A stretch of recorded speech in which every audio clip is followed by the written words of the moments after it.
La gente conoce al sacerdote, el hombre público, el hombre que está en el altar, el hombre que se reviste de un ornamento sagrado para una función sagrada. Pero detrás de esta persona, detrás de un ornamento, de una celebración litúrgica, hay un hombre, hay una persona que tiene una historia, que tiene pues un aporte que puede hacerle a la sociedad y a los jóvenes en general. Soy el padre Germán, como les decía al inicio, y soy de esta cultura mixteca.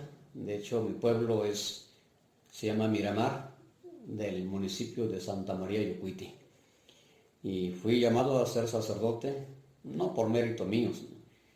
El Señor me tomó en un momento determinado de la historia y acepté ser un pastor de la iglesia, con todo lo que implica, los riesgos, los esfuerzos que habría que hacer. Y acepté ese compromiso porque es una manera de servir. Y concibo, por lo tanto, mi ministerio como hombre, concibo el ministerio como un acto de servir. No me hice sacerdote para buscar riquezas. No me hice sacerdote para tener una estupenda calidad de vida. Me hice sacerdote para servir. Y me he caracterizado en la medida de lo posible por mantenerme fiel a ese compromiso, a ese ideal del servicio. Y por eso aquí estoy con ustedes en este día. En mi vida como niño, estudié la primaria en mi comunidad de Guadalupe, Miramar. De ahí me trasladé a secundaria, la preparatoria en la ciudad de Oaxaca. Y al terminar la preparatoria, inicié los estudios de antropología social en el Instituto de Estudios Superiores en la ciudad de Oaxaca.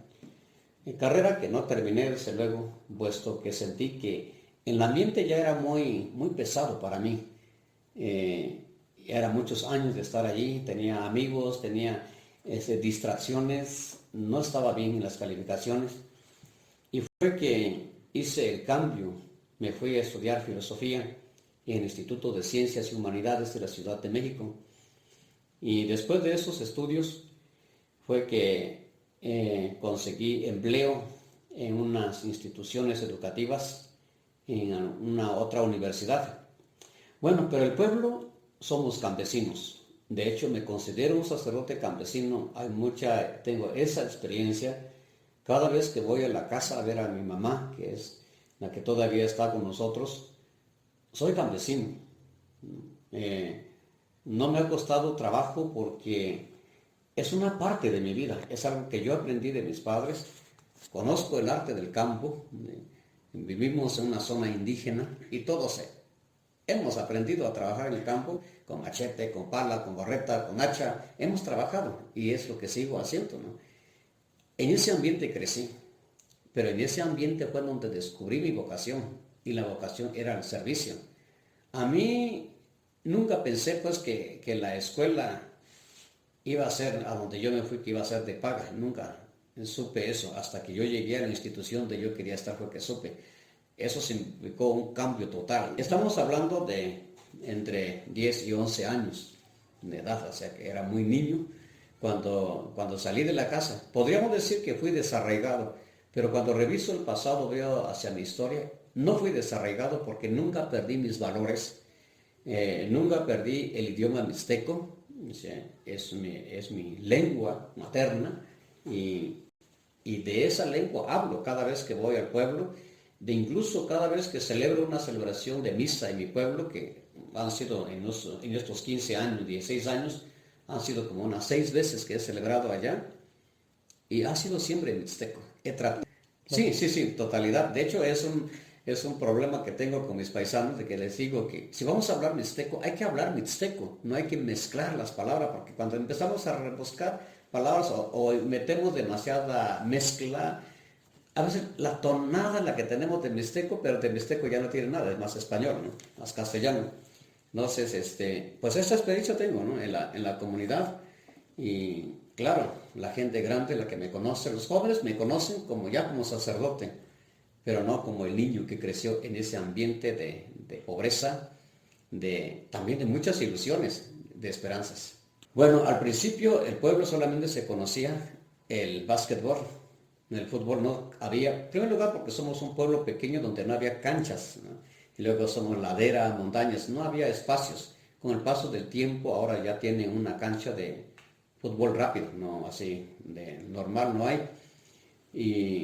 Pero ya en la ciudad pues tuve que aprender a jugar el fútbol también y practiqué algo de artes marciales. Eso fue ya en la etapa final de la preparatoria.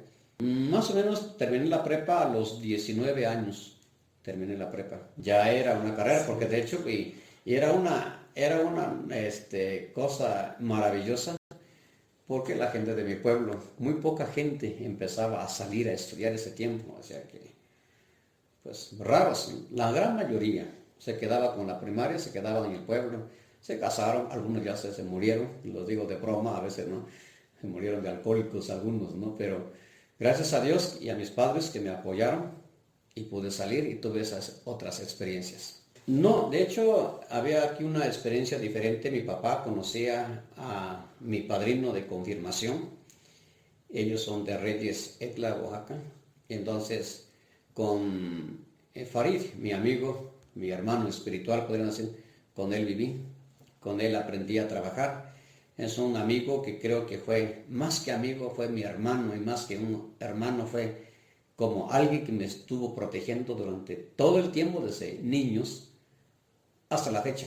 O sea, todos los días nos hablamos o nos mensajeamos.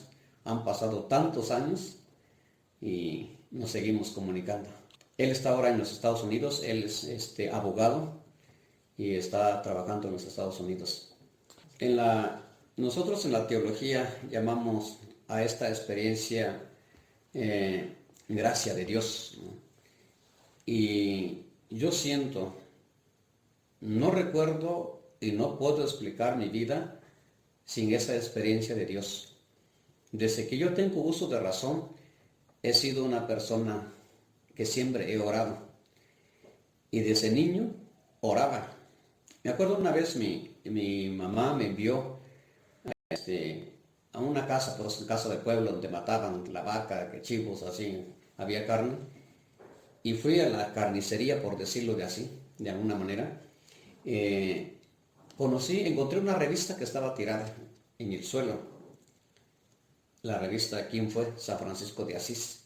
Tendría yo aproximadamente 6 años de edad. Cuando leí esa revista, sentí que era yo el que estaba en esa revista, y me atrajo tanto la personalidad de San Francisco de Asís, que era el personaje de la historieta. Y como que fui creciendo imitando el ejemplo del santo. Entonces, vivíamos en un bosque, era un bosque inmenso, oscuro en ese tiempo, ¿no? Ahora como está la situación, el bosque ya quedó un 50% de lo que era en ese tiempo. Entonces yo era una persona que me gustaba mucho el silencio, la oración, la contemplación, pero yo no sabía que había el sacerdocio. No sabía, yo solamente sabía que había Dios, estaban los santos, iba a la catequesis, era monaguillo y todo eso, pero ser sacerdote no sabía. O sea, aunque llegaba el padre, de vez en cuando llegaba el padre, yo no sabía que habría que estudiar para ser sacerdote. En la historia de Francisco de Asís era que él no estudió. No sé, pues pensé que así también era la vida, ¿no? Y en ese contexto crecí. Y mi mamá, una persona que no sabe leer, mi mamá Cecilia Ortiz, no sabe leer, no sabe escribir, pero fue a la iglesia y me compró una Biblia. La Biblia la tengo en casa, la guardo ahora con mucho cariño, porque fue el primer libro que yo recibí de regalo de mi madre, una mujer que no sabe leer, y se preocupó porque yo leyera, que yo rezara. Y gracias a eso, mi vida ha sido así, como siempre ha estado en ese contexto de un hombre de campo, un hombre de estudiante, un hombre, pero al mismo tiempo un hombre que siempre ha buscado a Dios. Tampoco he sido un tipo extraño, ¿no? he tenido amigos, o sea, he vivido una vida normal como cualquier niño.